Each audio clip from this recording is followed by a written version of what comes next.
C'est l'histoire d'une promenade qui brusquement disparaît. L'histoire de villas menacées. C'est aussi le récit d'une côte effondrée, de blocos qui glissent, ou encore de l'immersion d'un banc de sable réputé. L'érosion, c'est tout cela à la fois, et une lutte de tous les instants, une bataille folle parfois, pour retenir l'existant.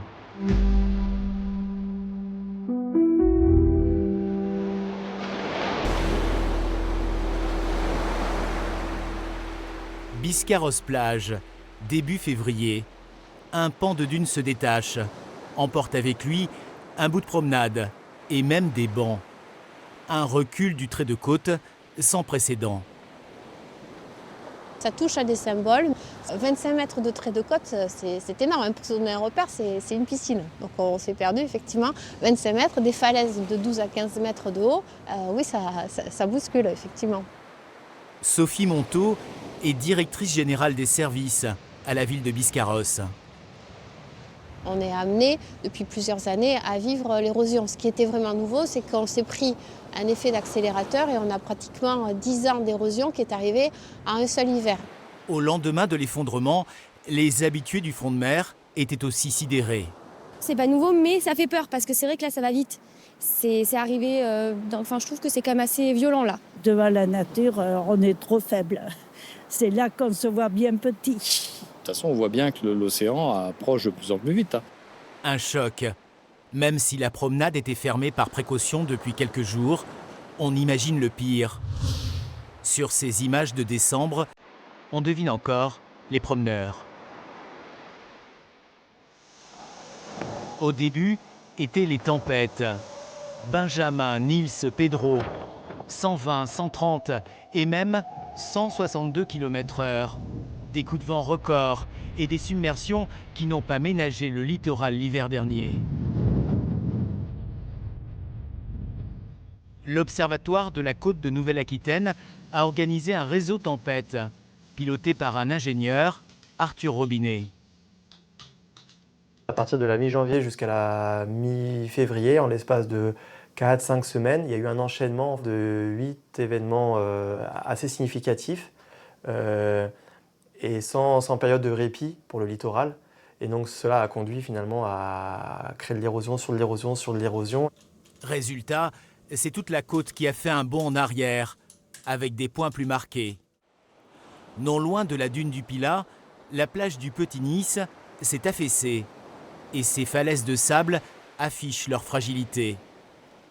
Les agents de l'Office national des forêts sont les premiers observateurs d'un grignotage qui ne date pas d'hier. Sur cette carte-là, en fait, on voit les différents positionnements du trait de côte en septembre 2021, ici, et positionnement du trait de côte actuel, donc le trait rouge, ici. On a eu une période d'érosion assez violente parce qu'on a un recul du trait de côte qui est de l'ordre de 50-60 mètres. On aime bien les cartes à l'ONF. Donc sur cette carte-là figure aussi le positionnement de différents traits de côte et notamment celui de 1825 qui passait donc, en face de nous quand même beaucoup plus à l'ouest. Si on reprend l'échelle, 1,5 km, donc ouais, on avait à peu près 1,5 km de forêt, de dunes avant d'arriver sur la plage à cet endroit-là. À quelques kilomètres, Mathieu Brugère tient à nous montrer comment une brèche anodine peut hypothéquer l'avenir du cordon dunaire. Donc voilà, ce que je voulais vous montrer ici, donc c'est assez parlant visuellement. On a une brèche qui s'est créée dans la dune, même plusieurs brèches qui se sont rejointes, et on a eu des entrées d'eau qui se sont fait par-dessus en fait, le cordon dunaire et qui sont venues vraiment dans la partie dune grise. Alors nous, ce qui nous inquiète, en fait, c'est la perte de biodiversité dans ces zones-là. C'est des zones qu'on essaye de protéger, nous, par la mesure du possible. Et quand on a du saupoudrage important ici et de la disparition de dunes, c'est forcément préjudiciable pour l'environnement et pour ces milieux. L'eau a trouvé la porte. Elle avancera désormais irrémédiablement.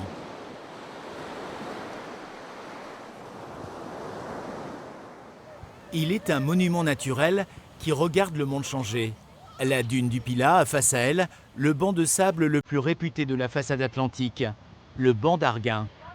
Il a toujours vécu au rythme des transformations, mais tout s'accélère. Il a fait jusqu'à 7 km. Il en fait à peine 4 aujourd'hui. Et à chaque gros coefficient de marée, il disparaît. Benoît Dumeau, le conservateur de la réserve naturelle, s'en inquiète. Là où on est en train de perdre toute la végétation dunaire, et donc pour les oiseaux marins, nicheurs sur le banc, ça va être très très compliqué l'an prochain. Et en plus de ça, le banc de sable, il protège aussi toute la dune du Pilat et la côte de l'érosion. Et s'il disparaît, eh ben, cette érosion va se reporter du banc d'Arguin à la dune du Pilat. La submersion de plus en plus régulière du banc en fait aujourd'hui un baromètre du changement climatique. Le rôle du réchauffement climatique, bien sûr, il va avoir un effet sur la remontée du niveau marin. Et donc au long cours, finalement, les niveaux d'eau vont être petit à petit de plus en plus élevés. Et donc cela va permettre, au pic des tempêtes lors des marées hautes, permettre aux vagues d'aller atteindre plus facilement les pieds dunes et de causer de l'érosion. Après, il y a un autre effet possible aussi, c'est qu'avec le réchauffement climatique, donc l'atmosphère sera plus chargée en humidité. Et il y a un potentiel d'énergie plus important aussi dans les tempêtes. Pour anticiper les conséquences du changement climatique sur le trait de côte, les collectivités du littoral ont obligation d'avoir une stratégie à long terme. Simulation à l'appui. À Biscarrosse, une étude livrée en 2023 présente un scénario pour 2050. Toute la première ligne peut disparaître.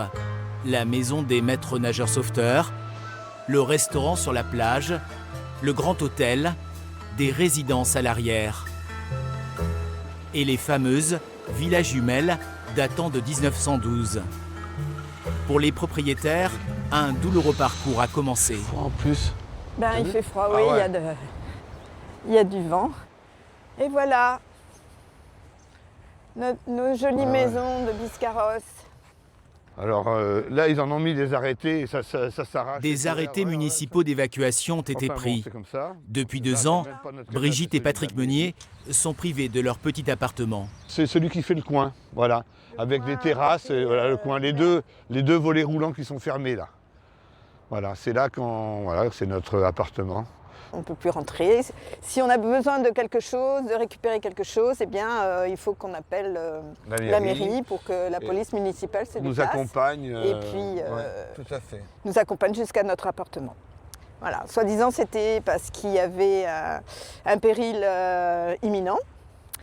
Et en 2 ans, le péril imminent n'est plus si imminent que ça, visiblement. C'est un peu absurde et irréel et c'est très prenant parce qu'on s'en sort pas, on s'en sort pas. Au pied des villas, c'est l'incompréhension. Au milieu des années 80, un enrochement a été dressé pour combattre l'érosion. Ouais, mais il est encore existant, il est costaud notre enrochement. Hein. Ah oui. Eh oui. Oh, impressionnant. Ça va pas tomber, hein. Ça va pas tomber. Aujourd'hui, les copropriétaires sont malgré tout partagés. Il y a des copropriétaires qui sont vraiment pour le fait d'être indemnisés et il y a des copropriétaires qui préféreraient pouvoir profiter encore de leurs biens. Le problème, c'est l'indemnisation. La mairie a proposé un terrain pour compenser, mais qui paiera la reconstruction ailleurs? À terme, une mesure pourrait faciliter les dédommagements. C'est le sens de l'amendement de la députée du bassin d'Arcachon. Sophie Panonacle propose de taxer les plateformes de location type Airbnb pour abonder une caisse. Là, ce sont vraiment les collectivités qui obtiendront des financements et elles-mêmes, derrière, les élus locaux pourront négocier et préempter certains biens de particuliers, leur proposer du rétro-littoral, c'est-à-dire un foncier pour s'installer ailleurs, ou simplement racheter leur maison, ou leur proposer aussi par un système de bail d'adaptation de rester un temps dans leur maison et puis ensuite de partir quand il y aura péril imminent. Donc vraiment, la négociation, elle se fera toujours avec l'élu local, il n'y aura pas d'indemnisation des particuliers directement par l'État. Pour l'instant, et malgré un vote de l'Assemblée nationale, le gouvernement semble traîner des pieds sur la question. En France, la lutte contre l'érosion commence à coûter cher. 700 000 € par exemple pour ce rechargement en sable des plages de Billat-sur-Mer. 1 315 000 € pour 3 chantiers durant l'hiver à Biscarrosse. La lutte est aussi privée. J'arrête pas en réalité, ça fait 40 ans que ça dure. Au Cap Ferret, Benoît Barterotte débourserait 300 000 € par an pour sauver la pointe. Souvent critiqué, son action a permis de stabiliser les lieux, voire de gagner sur la mer. La pointe fondait à vue d'œil.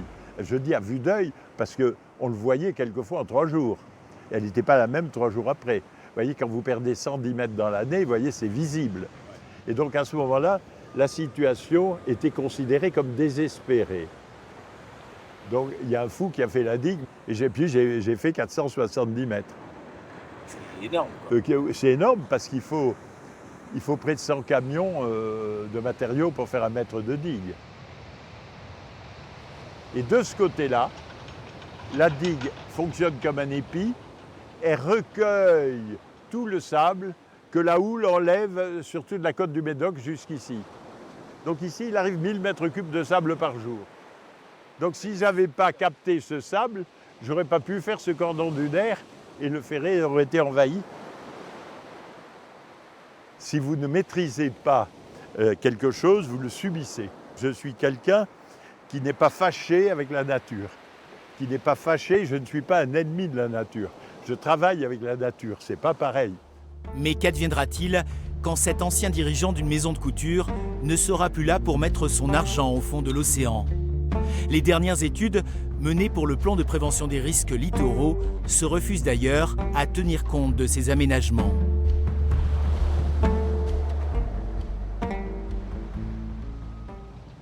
Retour à Biscarrosse. Depuis l'effondrement de la promenade, au début de l'année, les travaux ne se sont plus arrêtés. La dune qui portait le cheminement en dur a finalement été décapitée.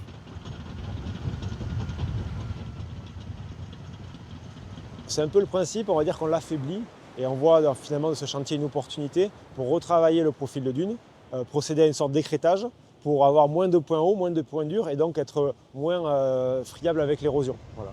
Et ça permettra également de mettre en place un système de fixation de cette dune, principalement par de la pose de branchage et ou quelques plantations d'essence. La station balnéaire se prépare désormais pour l'été. Des camions ont rapporté du sable. La plage aura bientôt perdu les blessures d'un hiver érosif. Un répit dans un destin malheureusement tout tracé.